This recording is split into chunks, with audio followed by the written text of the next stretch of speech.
This is day 6 on my journey to living in an eco-village. Fun little milestone today. I made my first $100 on DoorDash, so that's exciting.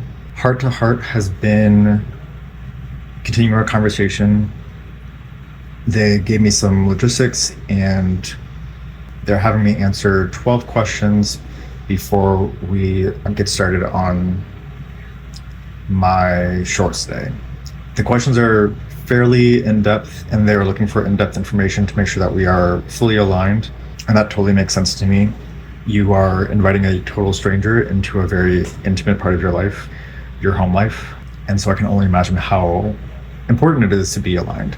I haven't heard back from the Ecovillage in Atlanta. I also haven't heard back from the Atlanta Radical Fairies group.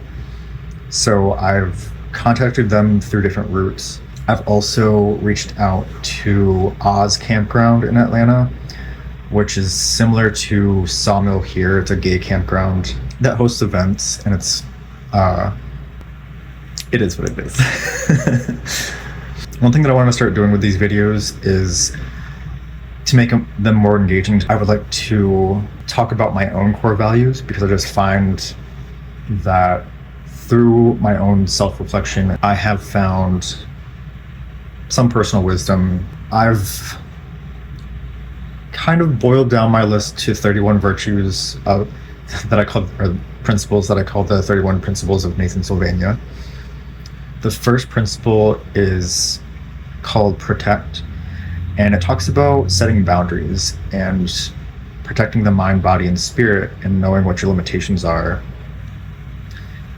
and being able to communicate your limitations so that people can understand what your boundaries are and how they can relate to you better and how they can support you.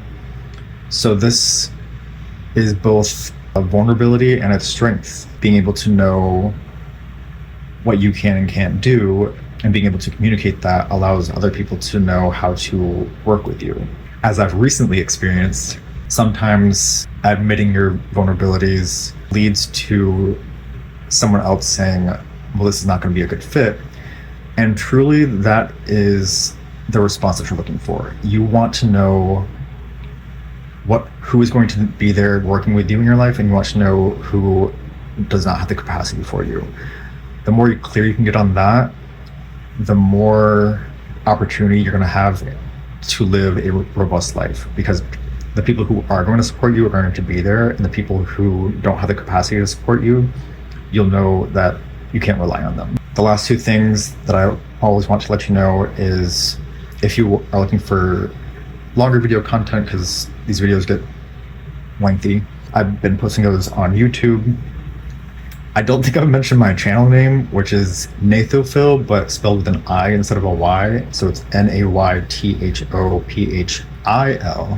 I'm keeping those in a playlist called Journey to Living in an Eco-Village. And the second thing, to let you know about my coffee page, the website for that is ko-fi.com/Nathophil with a Y, Naythophil.